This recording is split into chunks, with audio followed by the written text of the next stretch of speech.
Good morning, everybody. Thank you so much for joining us here at Earth and Sky. What we're talking about today is awareness without judgment. That has a lot of things to do with emotional, mental, physical, every aspect of who we are. Awareness without judgment has an impact. One of the things I really like about one of our guests that's here is every afternoon she has an alarm that she sets on her phone, and it's no purpose other than just to check in and to see how is my day going, how am I feeling right now, what's going on with me, within me. And so it's not to say a schedule per se or anything like that. It's just check in, what's going on with me. So I'd suggest that to a lot of you too. It's a great idea to have a way to just kind of check in with yourself and have that reminder, because sometimes it's a habit to develop, to come up with awareness and to think about just noticing how you feel throughout the day, emotionally, physically, on all levels. But it's a habit to start to develop, to realize that. So setting an alarm is a great idea to create that habit. And starting with feeling that in the morning is a great thing too. So awareness without judgment. This came up when I was doing a reading for somebody recently, and it was one of the phrases that really seemed to strike home with her when I told her the awareness without judgment. So it made me ponder a lot more about what does that mean. A lot of times when I hear the word judgment, I think that emotional word of judging right, wrong, good, bad, all of these labels we tend to put on everything of is this something that's positive? Is it something negative? Is it something I want in my life? Is it not something I want in my life? How good is this? How bad is this? How good are they? How bad are they?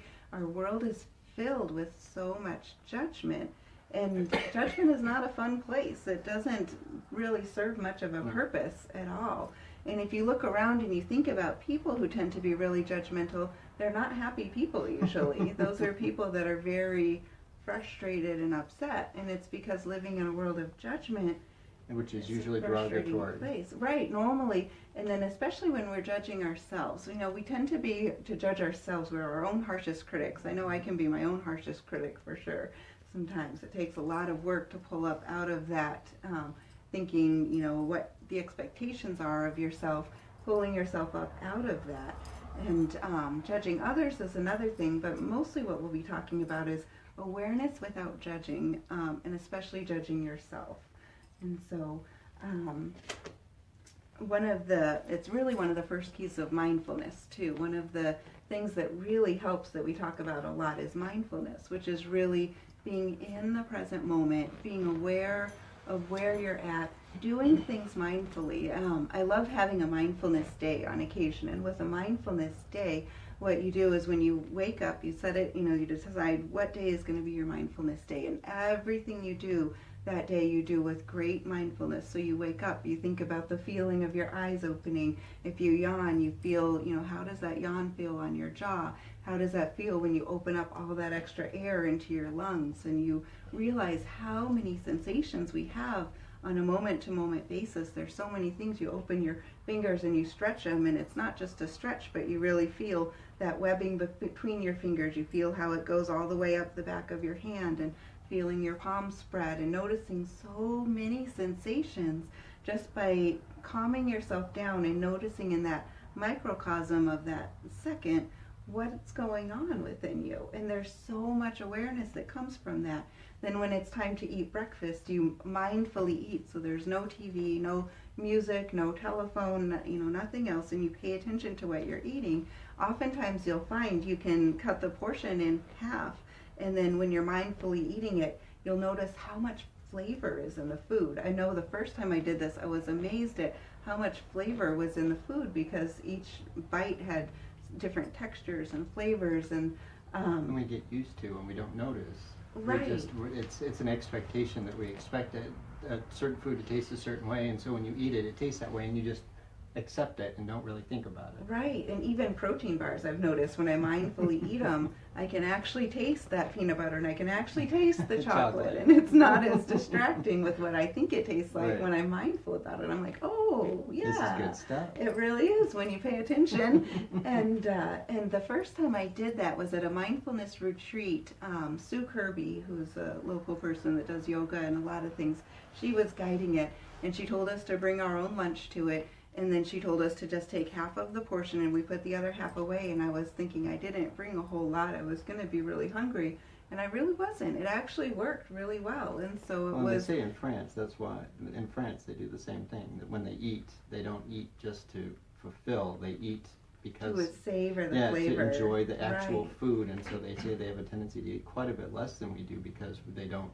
They're not just gorging themselves, they just sit down, and the whole point is enjoy the food and actually focus on each bite. Absolutely, yeah, and it's magnificent to see the flavors open up when you do that. And so then you go from your breakfast and then to whatever the next thing is that you're doing that day, and you basically just very much pay attention to everything that you're doing. When you're petting the cat, you notice how soft the cat's fur feels. You might move your fingers up through the fur and down through the fur, and noticing how it's a little bit different when you go up versus down, and noticing the patterns of the animals that are in front of you too. We can learn a lot from animals, from watching animals, how they interact, how they move, how they live life. And so a mindfulness day is a great time to really zero in on and focus and pay attention to the animals that are in your life as well.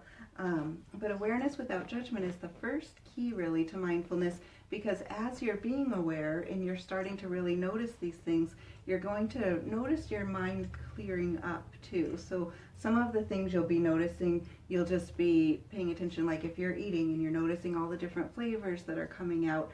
And then when you go into meditation that day, because on a mindfulness day you'll definitely want to be meditating too, one of the big keys with it is to not have judgment. A lot of people, when they start to meditate, they'll have different struggles. Either they'll notice that their brain is going a different direction, or they start to get a little fidgety, or they'll think that they're on one journey and their brain takes them on a different path. And so it's learning to flow with that without judging it. So if you notice, if you're sitting there and you're starting to breathe and you feel like your mind is drifting to the pain in your wrist, say, and then a lot of people will go, oh gosh, that's not what I'm focusing on, I have to focus here. And then your mind will go to, oh, I really need to remember to do this tonight. And then you kind of scold yourself, like, oh, I'm supposed to be focusing, focus on the breath.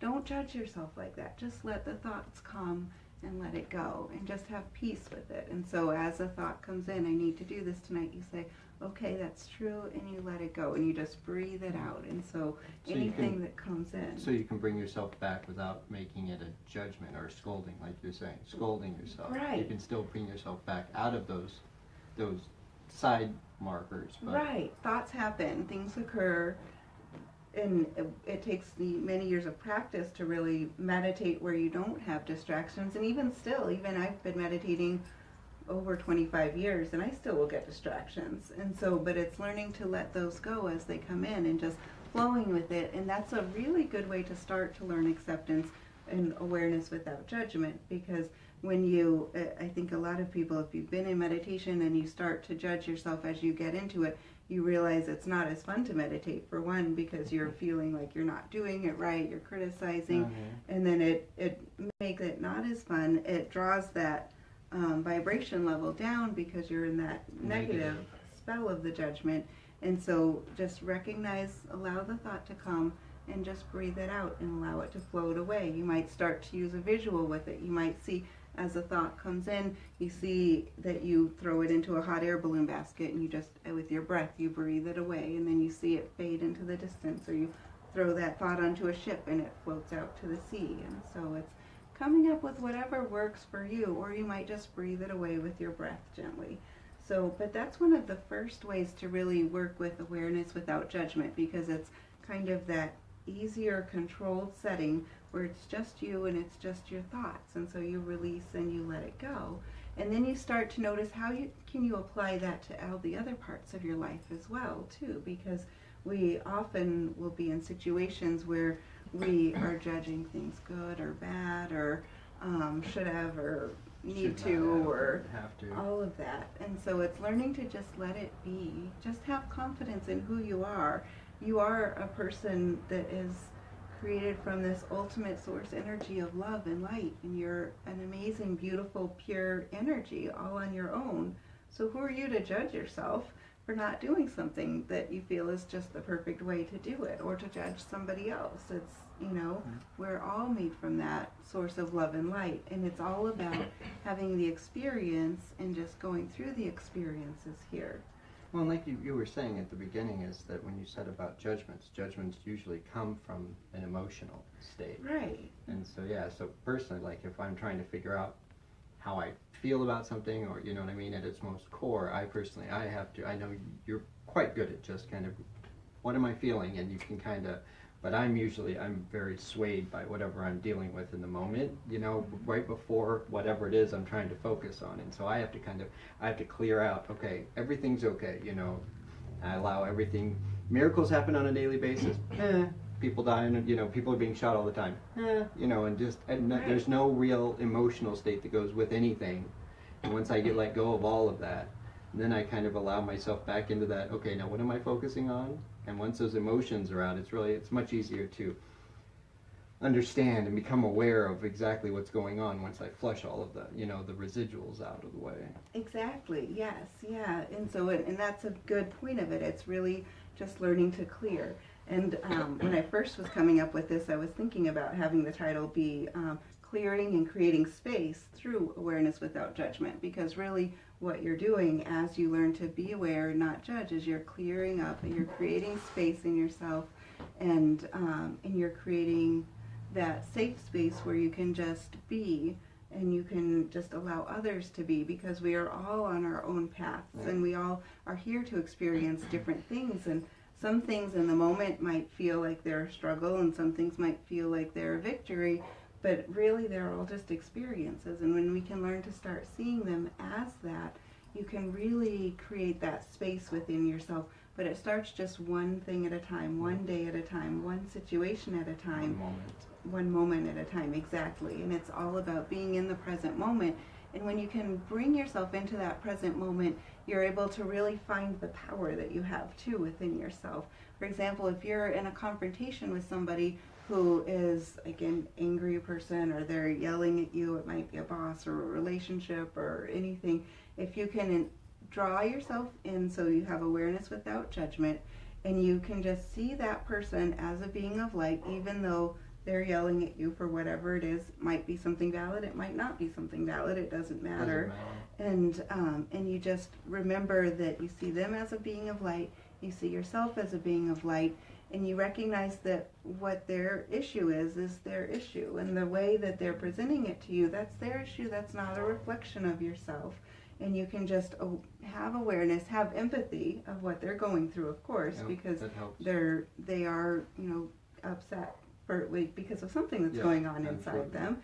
And so having that empathy and the awareness and not judging the situation will help empower you, so that you can then be stronger to approach it from a pure stance and a non-emotional stance. Well, because the emotions that usually follow those are either it's anger back or fear of, and both of those are either aggressive or withdrawal, and neither one of them is helping the situation. Exactly. Guilt. Absolutely. Guilt is another big one. Absolutely. Yes, absolutely. Which at the end is and it's that fight or flight. They all come down to that fight or flight. Some people are, so if somebody's yelling at you, you're like, I'm going to yell back. And other people are like, I just want to retreat. I'm so sorry. I don't even know. Whatever it is, I'm sorry. All the areas in between. Away. Right. Exactly. And so learning to pull yourself back in those more extreme situations will help you to be empowered, so that you can handle it in all of the situations in your life. Just having that awareness without judgment. There's a Taoist quote that I really like. The only true measure of life is not to measure it at all, but rather to simply live it fully. And so learning to just let go of the, judgments come from measurements too. And so trying to measure things, trying to figure out where they fit on whatever the scale is of the parameters. And comparing them. Exactly, and comparing to other people is a lot of it too. Exactly, a lot of our judgment is comparing to other people. Or what we see of other people. Exactly, which isn't always what's going on the inside. Not true, exactly. Most people are trying to portray a certain image, and then we all try to live up to the image that we see portrayed in all these other people. Social media is one that's very well known for that. People put all their best stuff on social media. Best and worst. Right, exactly. Exactly. The best and the worst point. Of all of it. Yeah. And then that gray area in the middle. Right. And most of life is lived somewhere in the middle of all of that. And so, exactly. So learn to try and let go of those measurements, let go of the judgments, let go of thinking about how you should be compared to other people, and maybe make a list of what you want in yourself. What do you want your life to look like? What traits do you want to really shine within yourself? And a lot of times what we're looking for in other people is what we want to see in ourselves. A lot of times what we attract in other people is what's going on in ourselves. Absolutely. And so if you make a list of what it is you want to be, what's your ideal you, what's your ideal portrait of who you are, because you have that power and that ability absolutely fully within yourself. And so make that list, and that's the first step to know who you want to be. And where you want what direction you want your life to go. Right. A lot of society teaches us, who do we want to be as defined by career? Well, that's a tiny fraction of who anybody is. It's just a tiny portion of life. And so but we aren't really taught who do you want to be as a person. And so writing out those goals, and the same thing if you're looking for new relationships and improving relationships, writing out what you want in a partner, writing out what you want in friends, because there's a lot of power in manifesting by writing things down. Any goals that you have that you want, it's good to write them down, and then hold that paper in your hand, and then just bless it with the intention of having awareness without judgment. So having an awareness and watching, being open to seeing as the results of this start to flow into your life, and not judging it as it does. Not seeing, well, this is, exactly what I wanted, or this falls a little short, or, this exceeds it. Instead, just have awareness. Just be present in the present moment, and just really try to... like you said, with measurements, even if you're aware of the just differences of what you think you're at factually, of where you're at, and then where your list is, and you can get just a fair judgment of I'm a little short on this. I want to do more here. I have a long way to go here.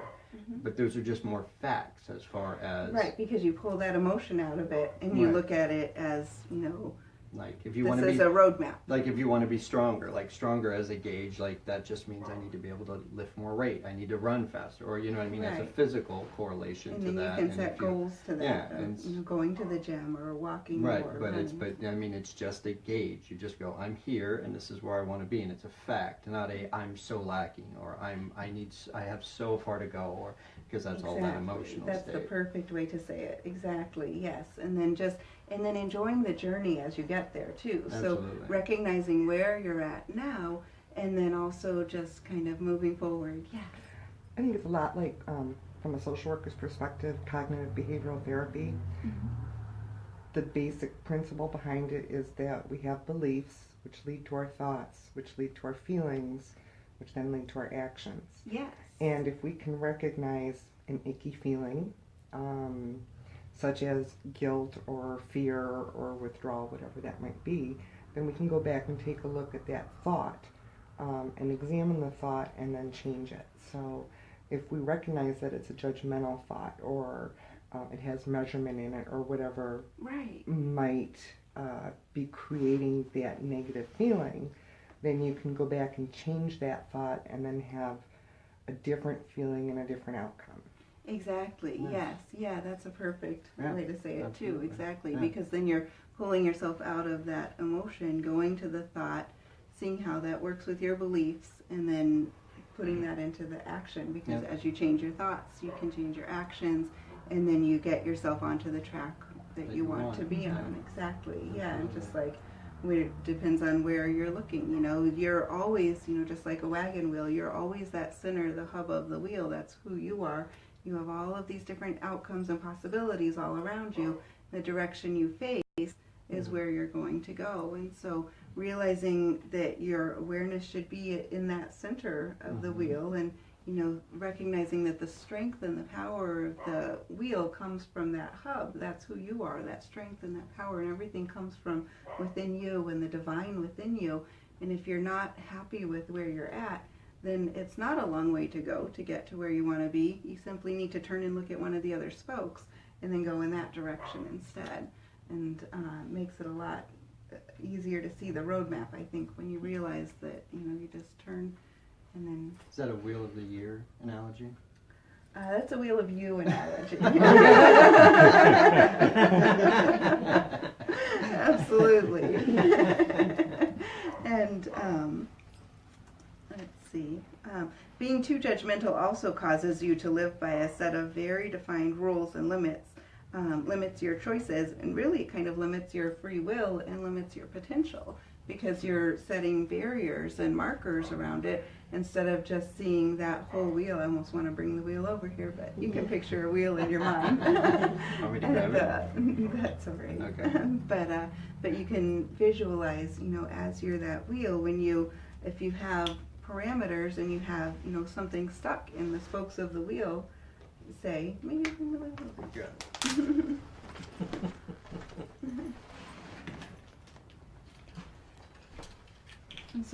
So with this wheel, this is who you, the whole wheel is who your universe and so everything I'm about the you. pin. And your spirit is the pin I'm right the pin, there. right. I'm So the pin. your whole person, your whole center of who you are is this hub. And as you can see, everything is connected around here. And now if you're putting judgments, you're putting limitations on it. So that's kind of like putting a parameter in here saying, I don't want to go down to this direction, so I'm going to put something here, and saying, well, I feel like I should be up here, and then you put the judgment here. Well, the wheel's not going to spin if you have something sticking out through here once it's, once your life is moving forward. You're going to have things that are stuck in your wheel. So to pull those judgments out, take that away, and just recognize that you have a whole limitless circle of possibilities. Everything you possibly could want. You can move in any direction if you want to go a different direction. If you feel like you're facing this direction and it's not quite what you want to be, then simply draw yourself back in present moment, realizing that you are in control, you are the center of the wheel, and then turn and look a different direction. You're no farther from getting here than you are from going over here. And so you simply turn, look, and realize that this is the direction that you want to go, and remove those barriers so your wheel can spin freely. In the direction you want to go. Exactly. Nice. Yeah. So, but the key, anytime you start feeling like you're getting stuck, is just to come back into present moment and into yourself. And if it feels like there are certain hard challenges that are going on within you, realize you have all of the strength within you to get through it. And it's about changing perspective and not judging and not coming hard on yourself and not thinking about what you would have wanted to have been different, but think about what you want, write it down, just be aware in the present moment and start manifesting it. We've done a lot with our meditations about how you can manifest, you can create your life. Thought is reality, and so we create with our thoughts. And so when you start to create a picture, you're creating it up in the ethereal. The more you visualize it, the more you're drawing it down. If you write it down, that adds a whole lot more power to it. So you're bringing it more into the physical. And then you start seeing what actions maybe you need to take to make it happen. Before you know it, you have that life that you've been looking for. And that whole time during the journey, they'll continue to have awareness without judgment, so you're enjoying the whole journey, because the struggles that we have are what create the rainbows down the road, too. So it's, we always, everything we go through gives us strength. The rain creates the rainbows, but it's what we go through gives us strength, it gives us depth to our character. And so enjoy that journey as you're going along it. Absolutely. Simply just noticing things as they are is really important, and just maybe even in the mindfulness day, even if you're not committing fully to the mindfulness day, just notice as you go through your day, just notice how things are, notice what things are for what they are, without judging it, without putting labels on it, without naming things about it. And being aware, having the awareness without judgment is being aware without feeling like you need to fix or change anything about it too. That's the other key with it, is realizing that you can just notice, and just like with the meditation, when you're not judging the meditation, you're just aware. You're aware, oh, this thought came in, oh, that distraction came in, oh, I noticed my body there, and you just let it go. You don't have to struggle to change it. It's just awareness and then letting it go. Creating a roadmap can come at another point. And then feeling, or let's see, I already talked about that. And then another thing that you can do to really solidify your ability to have awareness without judgment is to kind of push yourself. So if you will allow yourself to go into that feeling of overwhelm, or the feeling of stress or guilt or shame, or whatever feelings you struggle with, allow yourself to have some quiet space for a few moments and feel it. Just allow that emotional sensation to overwhelm you with whatever the feeling is, and then just for a minute, and just for a minute feel it, and then take the power back from that by allowing yourself to have awareness without judgment. So if you're using overwhelm, then you just allow yourself to feel overwhelmed. You notice, how does feeling overwhelmed make your body feel? How does feeling overwhelmed make your mind feel? What does it do to your emotions? And just really notice. A lot you can notice in your body too. Really, a big key of taking control is noticing how it impacts your body. So feeling that overwhelmed, do you feel heavier? Do you feel tense? Do you feel it in your legs? Do you feel it in your arms, your shoulders? What's going on within you? And then you can take the power back, because you do that for a minute, and then you pull yourself back up and you say, I'm having awareness without judgment, and you're just noticing all of the sensations. And you realize that when you notice those sensations, you can take control of it back, and you can say, okay, I'm done. That's enough. I'm not going to feel overwhelmed anymore. And through that exercise where you put yourself into that situation, then you let yourself know you've had awareness, you've recognized what it is, and it's time to lighten it. And you feel yourself lighten, and you allow that lightening to come in. So you realize that your legs feel lighter, your shoulders are starting to go back and down, and they feel lighter. Allow your heart to feel lighter, and just feeling the awareness of, as you let go of that emotion, how does that feel then? And then those exercises can help you prepare for when you're in actual world situations where you're, It's training like anything else. Like you learn to have an emotion and then remove that emotion. Have an emotion, remove the emotion. Right. Gives you your own power. Yeah, like training wheels on a bike even, right. Because you learn to ride a bike, one-on-one with somebody, and with then the wheels on the back so you don't fall over. Right, you don't go straight out into the big race as you're learning, and so it's the same thing. So as you are training yourself at home, putting yourself through these emotions, having awareness without judgment, realizing it's no big deal. All it was an emotion. It wasn't something really serious or impending like it felt like. It was just an emotion, and you can take that control back, and then you go out into the races in the real world, and you have these encounters with people, and you realize, hey, this is no big deal. I've done this at home. I can have awareness without judgment. I have empathy for the person that I'm engaging with, and I'm not taking this in personally. It's